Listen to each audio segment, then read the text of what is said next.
Hi, good people. Welcome to our first full episode of our Finance for Families podcast. Yeah, I'm your host, Linda Mark. I like to think of myself as that fire that is igniting those much needed family conversations on finances. Now, on our debut podcast trailer, we talked about what you are to expect from the Finance for Families podcast. So if you've not had a listen, please head out and do that. On today's show, we're on about families talking finances. Why is it so hard? And does it have to be that hard to talk about finances? But before we start, allow me to take you a bit back, way back, way back into time. Because lazima tujue kule tumetoka ndio tuelewe kwenye tunaenda. For those who don't understand the beautiful Swahili language, what I've just said is we need to appreciate and understand where we are coming from to know where we are going. I want to take us through where this journey for finance performance started. How did we get here to this point of deciding that, this is what is needed. This podcast is what we need to elevate financial literacy in our families. So I'll start off by just giving a quick intro about myself. So my name is Linda Mark. I'm a child of God. I'm a daughter. I'm blessed to have both my parents alive. I'm hoping to have them on the show one of these fine days. They come and share their wisdom. I'm keeping my fingers crossed because then, I'm going to be sharing a lot about my experiences and how those experiences have shaped my views about money, my money stories. Well, some of those experiences may not be to their liking, but how children, you do your best and then they're out here ratting out on their shoes, But I'm sure when I ask them, they'll be willing to come and share their stories with us on this platform. So anyway, back to the introduction. I said I'm a child of God. I'm a daughter. I'm a sister. I have 4 biological siblings, 1 older brother, 3 younger sisters, but I'm also a sister to very many. I'm an African. In an African home setting, even if you're an only child, you find yourself with so many brothers and sisters, and we accept that. So I'm also a wife to 1 man. Not really sure if that's necessary to point out, but nowadays you never know. So yes. And I'm a mother. So the mister and I have been blessed with 3 beautiful babies. We have 1 teenage daughter, a pre-teenage daughter, and a young man. Professionally, I'm an investment coach and a financial literacy trainer. Started off corporate world, dealing forex, then on to stock brokerage, equities and bonds. I spent most of my corporate life in the stock brokerage world, and that's what also inspired my current role. And when I made the decision now to step away from the corporate world, I still had people calling me and asking me for investment advice. This got a bit more during the pandemic because that's where, our financial insecurities were really tested. And I got referrals, and every time people now would call me and ask me, so how much do you charge? And that's how now the coaching services came about, training, talking to people in financial literacy and all that, simplifying investing so that it can help all of us understand better what investing is, what can we invest in, how do we make our journeys consistent, how do we stay disciplined, all that stuff. Now, it's in this same space, again, that I realized there's need for more avenues to share on financial literacy and reach a wider audience. I love stories. I love positive stories that can uplift and encourage each other, especially now for me in the investing space. And what better platform to share these stories than through a podcast? So in brief, that's how the Finance for Families podcast came to be. So that's a brief on Finance for Families podcast. Now, on to today's topic. Families talking finances. Is it so hard, and why is it hard? First, can you define what family is? For me, family is a group of 2 or more people united by common relation. So this can be birth, marriage, adoption, all this. That relation is what makes you a unit. Now, for me, I have my family, my husband, and our children. Then I have the family that I was born into, my parents and their siblings. And then I have family by ancestral kinship, my paternal, maternal relatives, grandparents, uncles, aunts, cousins, Then again, I have family by love relation, my husband's parents, his siblings, their spouses, their children. And then we have those who are family to us because they've been with us through the many phases of life to the point where they now practically become family. Now, question, does it mean then we have to have money conversations, conversations about finances with all these people because we regard them as family? Well, for me, no. Yeah. I believe it highly depends on what role they play in your financial journey. There are those ones who have a direct effect on your financial health, and there are those ones who have little or no impact. There's a phrase that I really like. I use it as my mantra. Just because you can does not mean you should. Just because you can does not mean you should. Now, this applies in very many aspects of our life, and I'm going to use it a lot in the shows because I believe it applies in very many conversations that we're going to be having. And we look at these conversations in terms of which conversations with the family should we be having. Those ones that have meaning, those ones that have direct impact on our financial wellness, on our financial health. So I have gone ahead to simplify this by categorizing, our family into three main groups of the ones that we need to have conversations with. The first group is your close family, adults, the adults that you consider your very close family. These are the ones, for me, I see have a direct effect or are affected by your financial health. Your spouse, your children, your parents, these are the ones now who have direct impact, and conversations are then very necessary. Now, yes, conversations are necessary. Then where do you start to have conversations with these people? So I have a few tips I want to share on how to go about having a conversation with this group of people. So the first tip is you make that first conversation short, brief. No, nice and brief. When you make it too long and more, it causes a lot of discomfort. And the next thing you'll be trying to get people together, no one will want to come and have these conversations. Yeah. So just make it nice and brief. Let people buy into the conversation first before now, you make it longer and more intense. Second, involve only those necessary people first. Yeah. So when I say close, and it's close adults, let's say it's something to do with medical insurance for our parents. So I think, yes, we need to start thinking about catering for their medical expenses. I am married. So the first person I'm going to involve in this conversation is my husband. So this is what I'm thinking about. Then maybe after that, we'll involve maybe the parents in question. And then, like for me, it will be like now my other siblings. So you start with the very necessary people first, yeah? Before, you involve others as time goes by. So that's second. Third, for me, is start off with light issues, no need to scare, very light issues, things that you can be able to cater to and you can afford, and then you build up to those ones that are long term. And I'm saying this because sometimes we end up looking at the bigger picture. When you look at the bigger picture, the financial dedication or money that you need to put aside to be able to cater for that is a lot, and at times that scares us, and we go like, let's not even have this conversation to start with. Meanwhile, if we just started looking at it from what can we be able to do now that does not need a lot of sacrifice financially and all that, and then now just build it up slowly. Yeah. So start with the light issues first. Yeah.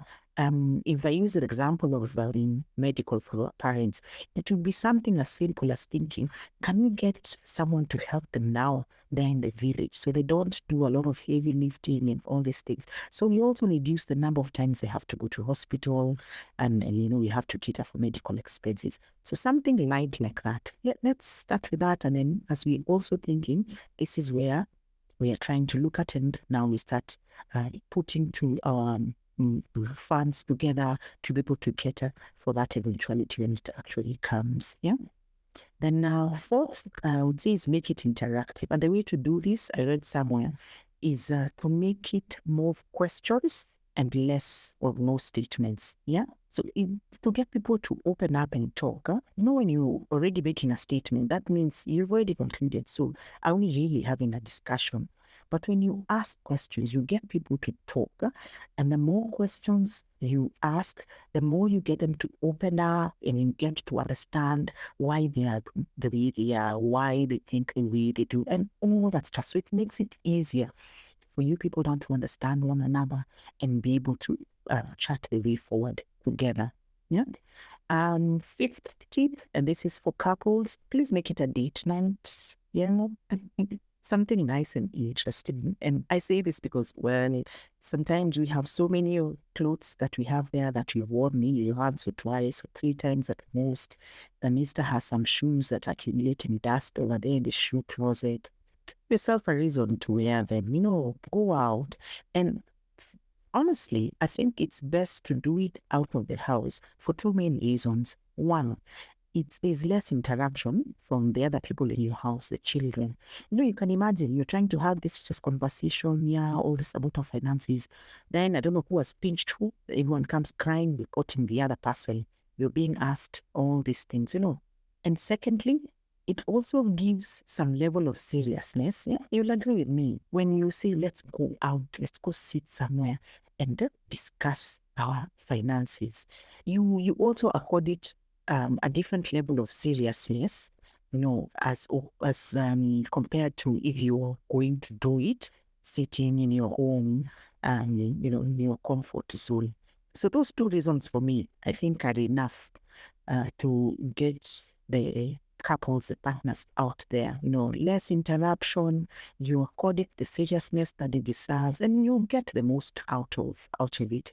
So a quick recap on these conversations with the close adults, the tips on how to have these conversations with the close adults in our families. 1, we say make the conversation short. Yeah, at least the first one.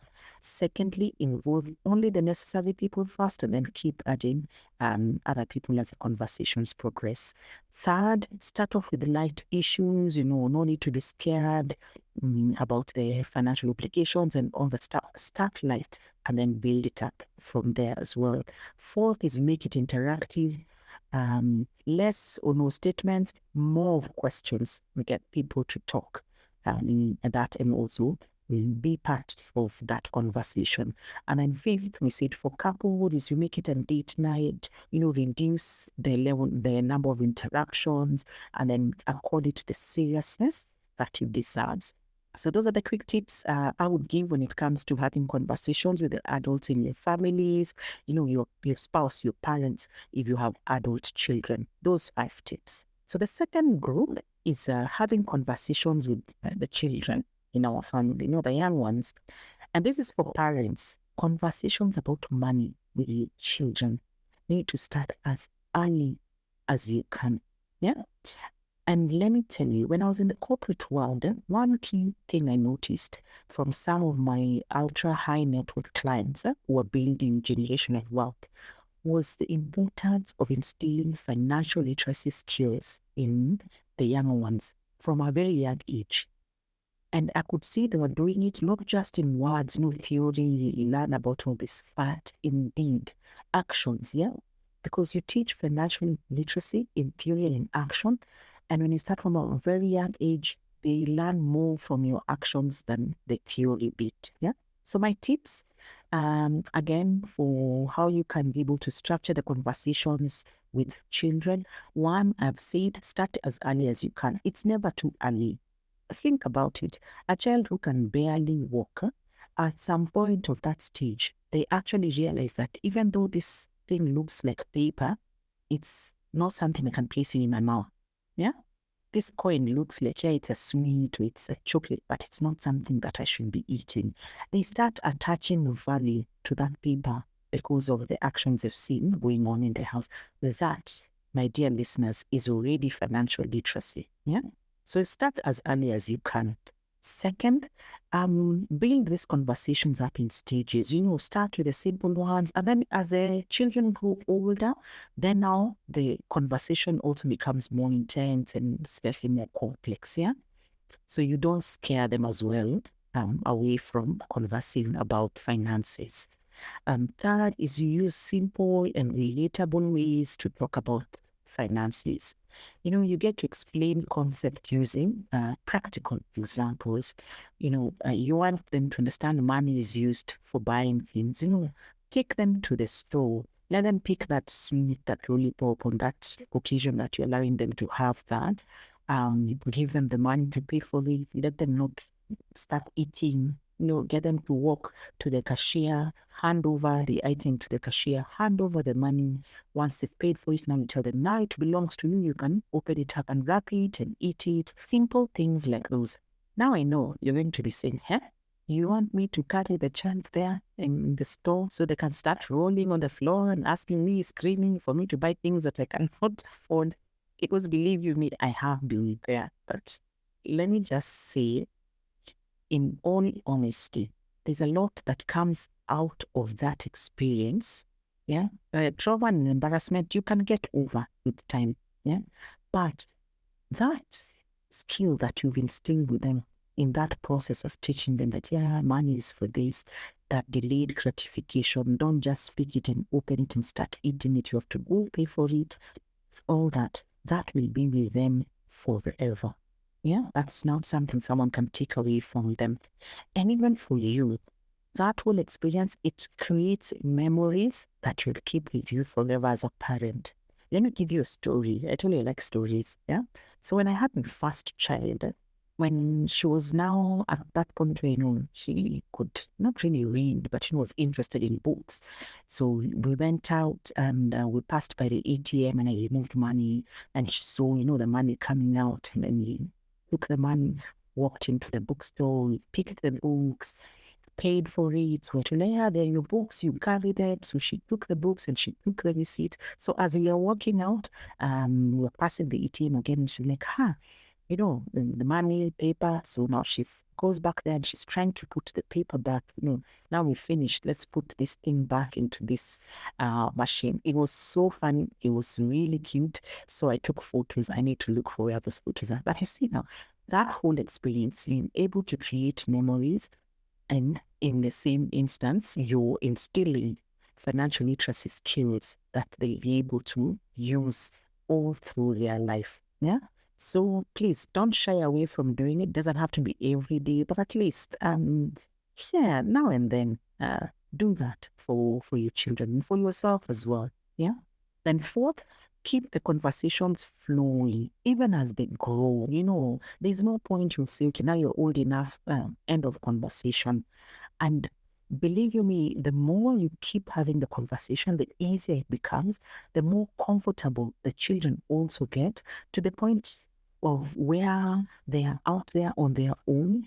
When they are faced with any financial difficulties or any financial decisions they want to make, they will be very comfortable coming to run it by you first before they do that. Very, very important. I'll just give you for me, what I do now with my babies. Just to be able to make sure that, they are also part of this process. Once they have their birth certificates, I open a bank account for each of them, not just any bank account. I opened ones where, we get piggy banks, and they got very excited, to be able to put the coins in it, shake it to see how heavy it is. Whereas they grew older, it was, can we go? I want to remove all the coins so I can count all this money that I have, and all that. Now with my older one, we are moving more from the piggy bank to, an electronic piggy bank. So I've opened like a goal on my savings app. And now they're able to see this is the money that is there. This is the interest that my money is earning. Very, very important. The other thing that I've done as well is as I grew older, so I opened brokerage accounts for each of them. And I started just buying very small amounts of shares for each of them. You know, we get dividends in very small amount, but for me, we have that long-term view. And when the dividends comes, I also share that story with them. You know, they will see. So we have 1,000 shares of this. We've gotten 500 shillings. You know, this 1,000 is made, and we keep building that one up. So now the other bit, what I'm trying to do as well is trying to put some money together, and the money that is in their piggy banks. And once it is a good amount of money, I'm going to buy a bond. And the coupon, that we'll be getting for this bond, use it to increase their stocks portfolio, but also involve them in that whole process. So the key thing, especially when it comes to conversation of finances with the young ones, is the practical bit. Involve them in that process practically. Very, very important. And we'll be having a whole episode dedicated to how to do these ways of doing this, just having the right conversations with our children. And so do look out for that episode coming very, very soon. So a recap on the tips of effectively conversing with your child. We said first, start as early as you can. Two, make conversations in stages. Yeah, then you said, don't start in those complex ones. As they grow older, then the conversation goes to advance like that. Use simple and relatable ways to talk about the finances, and then also the fourth one was to keep those conversations flowing so that they're more relaxed and confident and comfortable coming to talk to you about their finances. So those are two groups. The third and final group of people we should be having conversations about finances with are relatives. Now, when it comes to relatives, honestly, for me, I feel we have so much going on in this world that it is wise to avoid those situations that are not a priority, that are not really necessary. Yeah. So for those aunts, uncles, cousins, conversations may not really be that necessary unless you're maybe their caregiver or you are guardian, or there are issues that necessitate the conversations, like if there's an inheritance, land, all those things that we'll need you to have these conversations. Yeah. And just minimize. We have so many things that we want to deal with. So my two tips when it comes to conversations with relatives, the first one I've already said, have only necessary conversations with those relatives that you should be having with, not just because they are they're your close relatives, only the ones that the conversations is necessitated to. Yeah. And then secondly, and this I find very useful, is to include all the relatives that you need to have in that conversation. Not have a few of them and then next time a few, because what happens, that broken telephone effect is really bad, because when you're having a conversation with a few, they'll go out there as they're trying to convey whatever it is was discussed. It becomes a whole different story. It's spined in another way that you don't even understand. And that causes family strains in families, yeah? So it's good when you decide we need to have this conversation. It's a conversation about inheritance. Everyone who's involved in that needs to come together, sit, give their opinion. People make recommendations. You come up with a conclusion. All of you together, yeah? Avoid the back and forth and all that stuff. And yes, so as I said, only if it's necessary.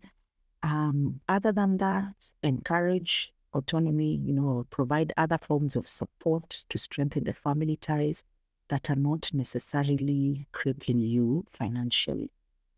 So, those are the three main groups for me. Now, let's talk about why is it so hard to have these conversations, yeah?